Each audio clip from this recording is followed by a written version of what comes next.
speaker will be Betavi Desai, to be followed by Mohammed Tipu Sultan, to be followed by Andre Greenwald.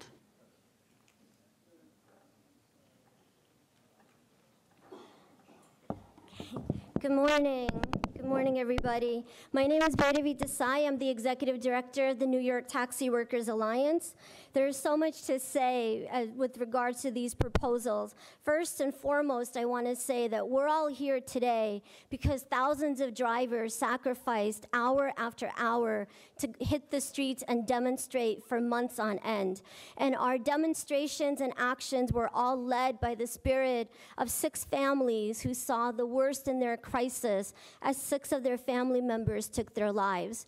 We were led by those families, and there was such a deep sense of courage where each family repeatedly said, no more. We need to fix this race to the bottom that has led to an unprecedented poverty in this workforce.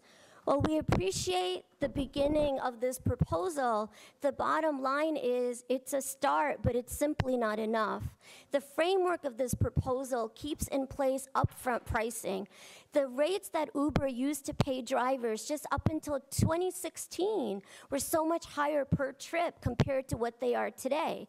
The minute that Uber started to charge passengers more, well, all of a sudden, they said, we're not going to pay you a percentage of the fare anymore. We're now going to give you this static pay. And in that static pay, the rates were cut. And what we've seen, and we've analyzed over 180 fares based on your proposal, and the gross fares do not go up very much. They're pretty similar to what Uber and Lyft are already compensating drivers per trip, and that's an issue. We need those gross fares to be much higher. We think the idea that driver incomes will go up by 14% is absolutely false because the expenses are underestimated as much as $10,000 per year per driver. To give you an example, a driver whose weekly expenses would be $390 a week, and that's if you're lucky, in vehicle expenses and insurance, your expenses are $7,800 more per year than what's been calculated in this report. You're not going to be making 15 per hour. You're going to be likely making 11 per hour, and it's simply not acceptable in an industry where these companies It is not acceptable in an industry where these companies are collectively valuated at over $100 billion. Good morning. My name is Mohammed Sultan, Tipu Sultan. So I give you one example very beginning. Think about it. This is a ship. You are in the middle of the ocean, and the ship is going down. The water is coming from the bottom. And think about it. You from the bottom floor, you come from the second floor, and you find out second floor is a ceiling.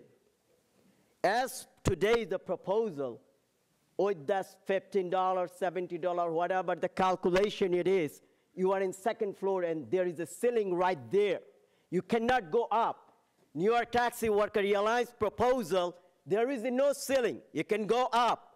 So 80% fair, 80%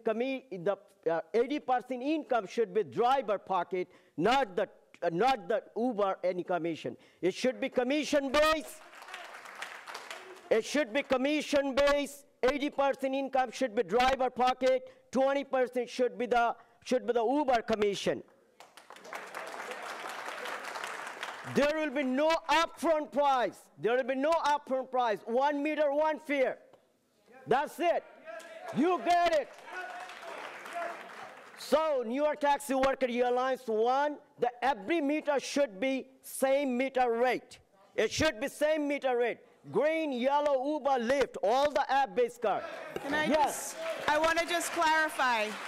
So because of that, the competition market, Wall Street cannot go below the base fare. They can go up. Can I clarify one thing? So what you're asking for is that there be a minimum passenger fare citywide and it be set at the taxi meter fare today. That should be the standard.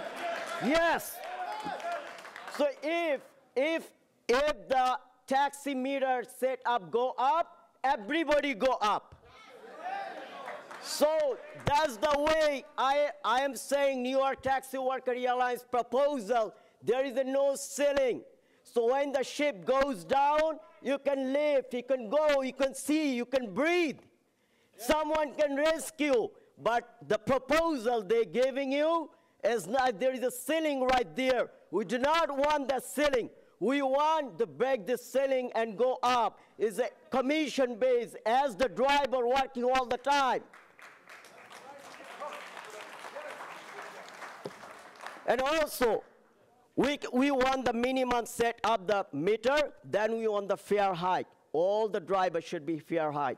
In Brooklyn, the neighborhood I'm living, it's $2,500. It's a 2-bedroom, 1 living room apartment. None of the drivers will be survived, believe me. 6 drivers suicide because of the economic hardship. We are very badly, very lately lucky that we pushed the brake. Wall Street, 1 year, no more car. 130,000 on the street, on the car, and 180,000 drivers. At least have a new dream, new hope by this commissioner to see that you can get your economy stable. Your and time this is is the up. chance. And all the drivers Your time should is be up. Thank you for together your testimony. and fight. New York Taxi Worker Alliance proposal is the best. Thank you for your testimony. Your time is up. I'll say 30 seconds. New York Taxi Worker Alliance proposal. Your time is up. Thank you for your testimony. 2012, and they want today. They want Sir, today. we're going to have to move on. Break 2015. Thank you for Now your they break. testimony. Thank you so much.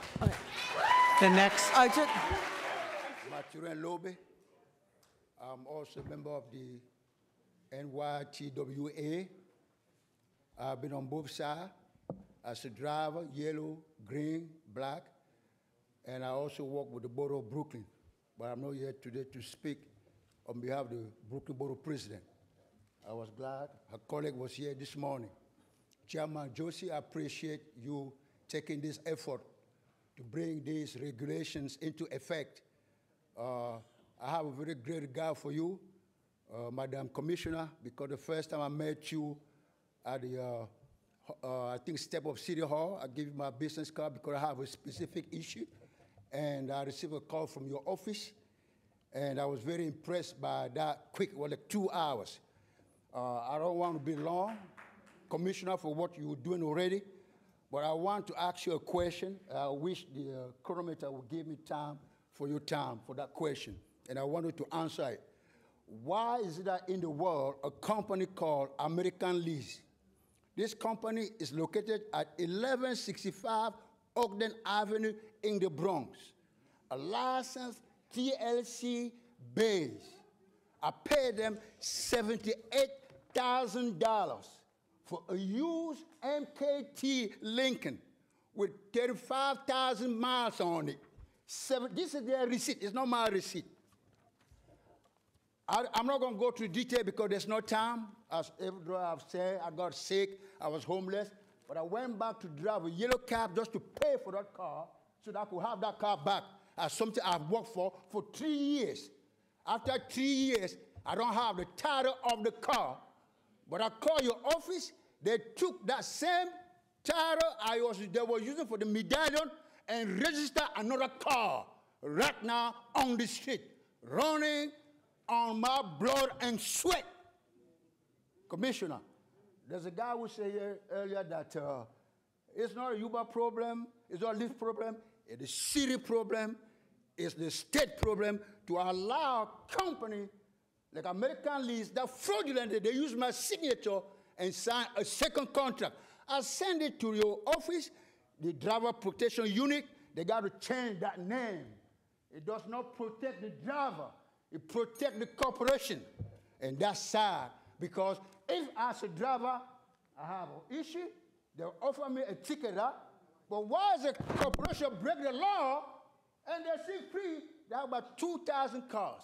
That's wrong, Commissioner. I'm sorry. That's wrong.